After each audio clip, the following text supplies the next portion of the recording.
Olá pessoal, esse passo sétimo é muito bacana porque aqui nós vamos falar de alguns conceitos mais técnicos e práticos, né? E aqui o tópico então é: domine os conceitos básicos de sua área de atuação. Então, para você ser um profissional melhor, ser um profissional completo, você tem que entender e dominar alguns conceitos básicos, né? Eu separei aqui para vocês aqueles que são os mais clássicos, né? Que são os mais relevantes no dia a dia. É óbvio que há muitos outros além desses daqui que nós estamos trazendo. Mas se você tiver domínio desses que eu estou trazendo aqui, já é um grande avanço para você começar na área ou para ter entendimento das melhores ferramentas e disciplinas, tá bom?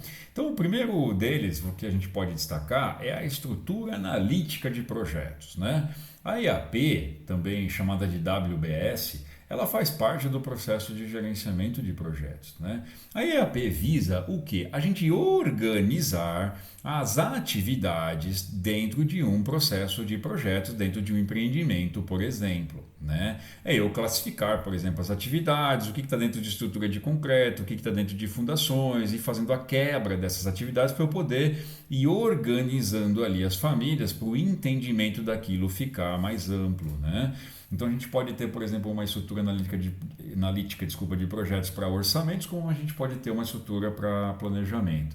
Aqui um tópico importante. Eu sempre recomendo que ela seja a mesma, né?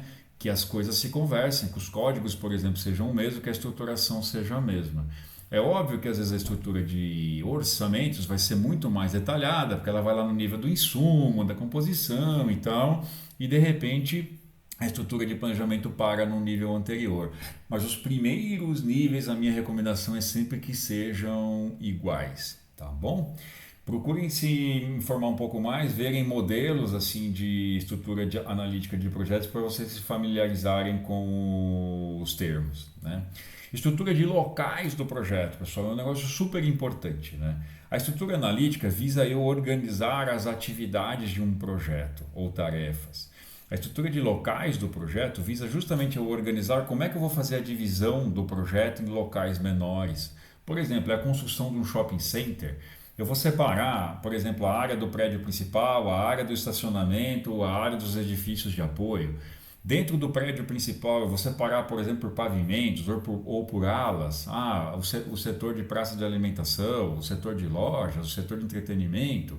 Como é que eu vou quebrar isso em partes menores? Então, reparem que eu não estou falando aqui de atividades, eu estou falando de locais. E isso vem através do conceito do Work Breakdown Structure, que a gente fala, ou WBS, e também chamado de estrutura de locais de projeto, tá bom? Bom, então esse é o segundo tópico aqui. Eu vou falar agora, pessoal, de quantidades, composições e demais tópicos aqui, né? As quantidades é um processo fundamental e relevante, é a quantidade de cada serviço, é a quantidade de cada material que eu vou estar trabalhando, aplicando, fazendo o levantamento do que eu vou aplicar em canteiro de obra. Então, quantidade de cimento, quantidade de blocos, quantidade de mão de obra, quantidade de andames, a quantidade dos insumos necessários para eu performar e fazer um projeto de construção. Isso normalmente vem de onde? Vem dos levantamentos quantitativos que nós fazemos a partir de uma análise mais ampla de projetos, por exemplo. Então, hoje em dia tem ferramentas que ajudam a gente a extrair isso de forma automática dentro do modelo em BIM.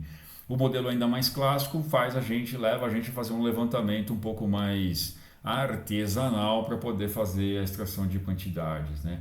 Composições são as composições de serviço. Então, para fazer um metro quadrado de alvenaria, o que eu preciso? Eu preciso de X horas de pedreiro, Y horas de ajudante, tantos litros de água, tantos blocos, tantos quilos de cimento e por aí vai, né? Esse é o conceito das composições.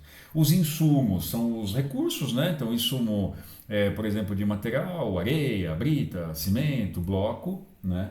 As taxas de produção, pessoal, é as taxas que eu vou considerar para executar um determinado serviço, né? Então, vamos falar delas.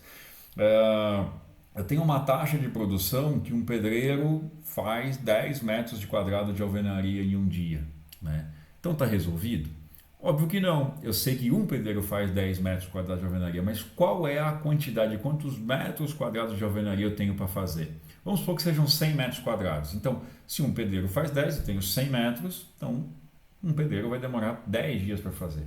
E se eu tiver dois pedreiros? Eles vão fazer então juntos 20 metros. Então eu vou precisar de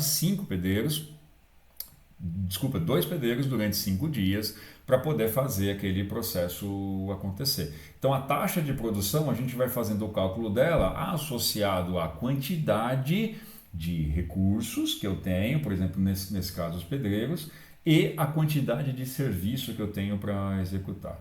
Aí aqui vem o conceito das atividades, né? São as atividades que eu tenho que fazer para acontecer a minha obra. Lembra lá da estrutura analítica de projetos, né? Como é que eu quebro o meu projeto em atividades menores, né? Eu gosto muito também de um conceito que a gente trata hoje em dia chamado pacotes de trabalho, né? O que são os pacotes de trabalho? É eu tentar agrupar algumas atividades que vão acontecer mais ou menos ao mesmo momento em um determinado pavimento, por exemplo, de uma obra.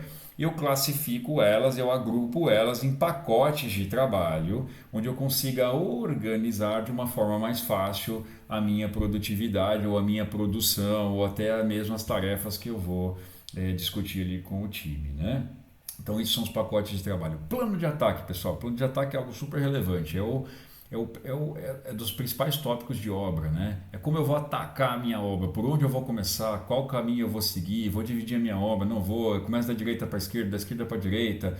Tem alguma coisa que implica no meu plano de ataque? Eu preciso, por exemplo, eu tenho alguma limitação, eu preciso fazer uma determinada contenção primeiro para começar a obra por aquele setor.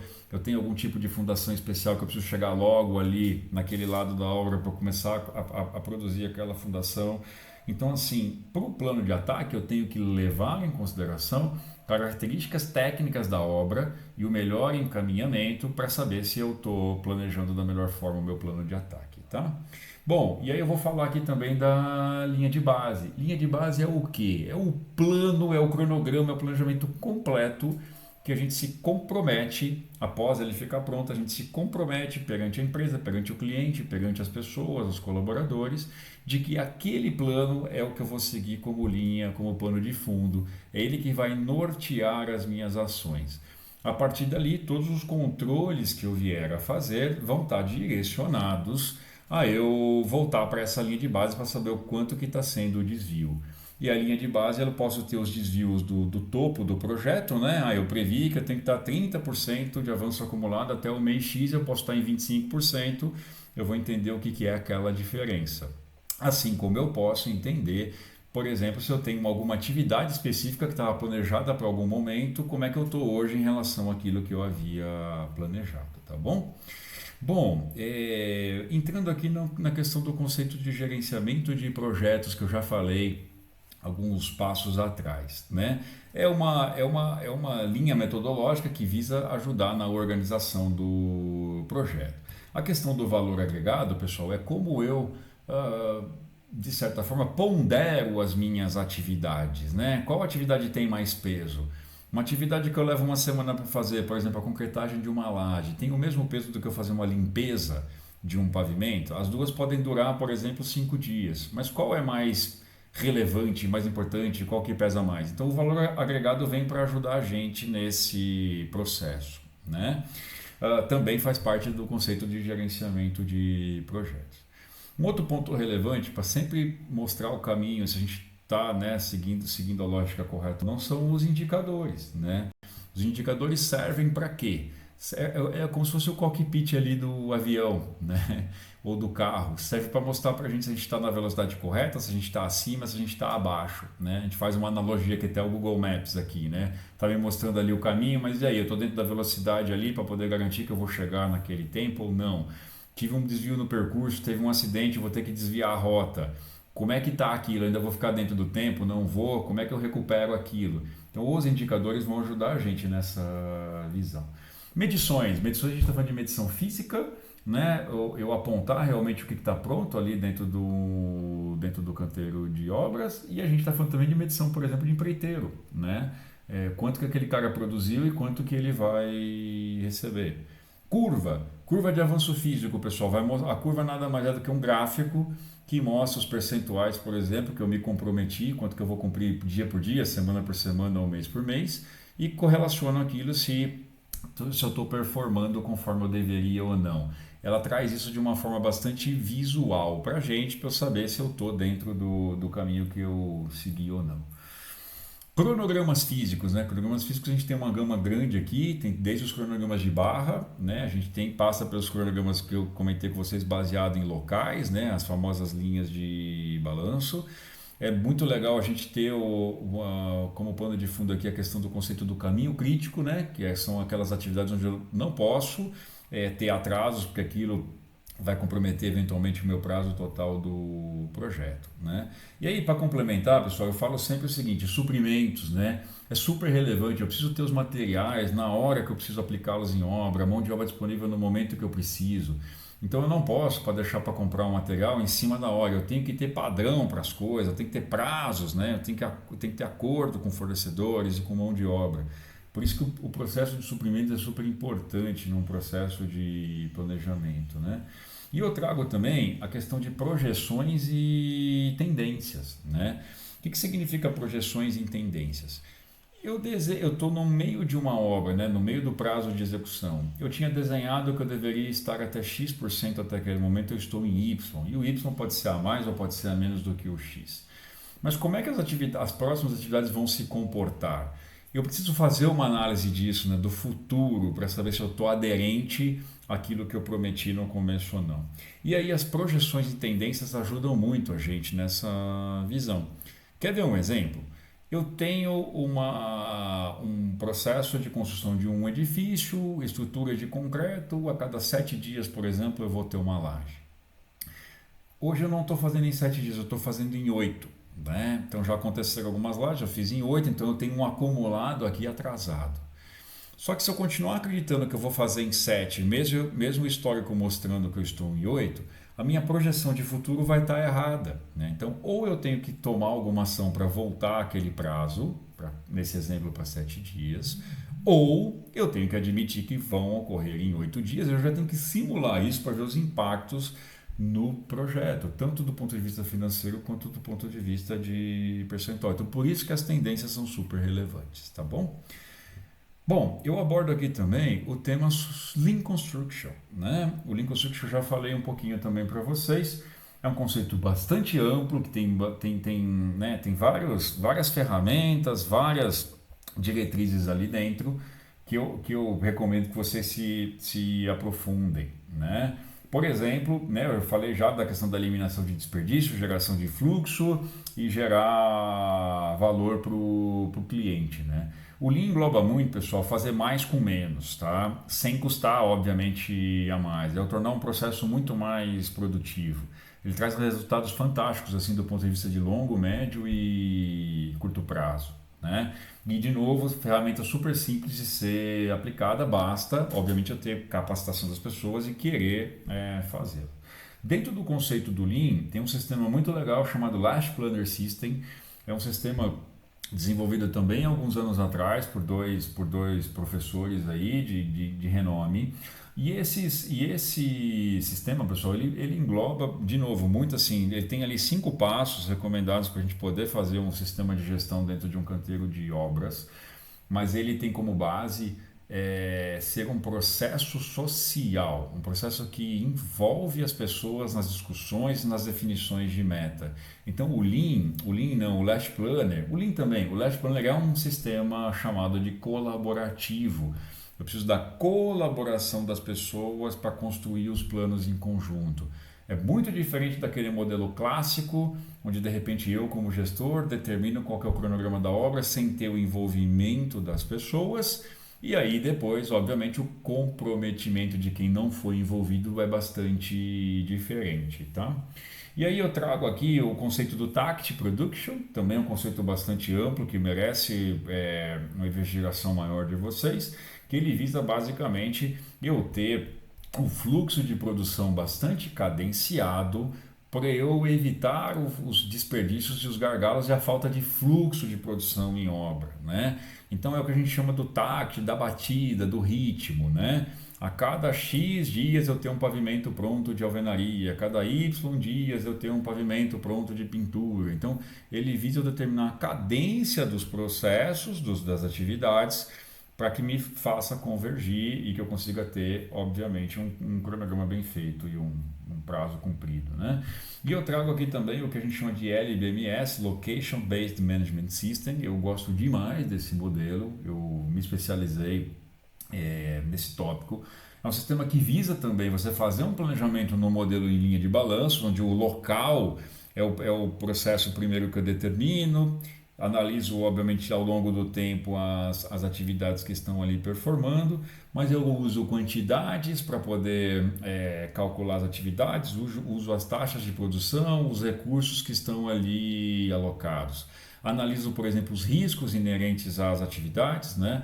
Quando eu inicio uma atividade num projeto de construção, a primeira atividade, ela demora um pouquinho, né? Tem a famosa curva de aprendizagem ou de aprendizado, e aí demora um pouquinho para pegar ritmo. Então eu tenho que considerar isso dentro do meu cronograma, dentro dos meus planos, né? E o LBMS ajuda muito a gente nessa definição. E uma outra coisa que eu gosto demais no LBMS é do ponto de vista de projeção e tendência. Ele ajuda demais a gente nesses passos, né? A como fazer essa análise de uma forma mais intuitiva e mais prática, tá? Pessoal, finalizando aqui o passo 7, trazer algumas provocações para vocês do ponto de vista de tecnologia, né?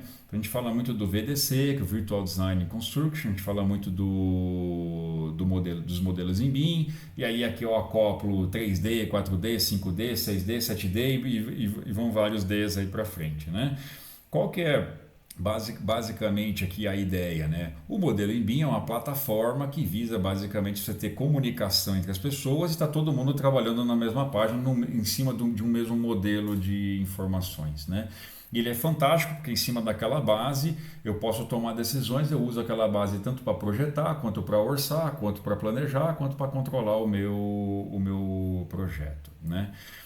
Qual que é a diferença do 3D, 4D e 5D, né? Basicamente os 3D a gente está falando das três dimensões, né? Os eixos X, Y e Z. Então eu estou conseguindo ver o meu modelo em três dimensões, né?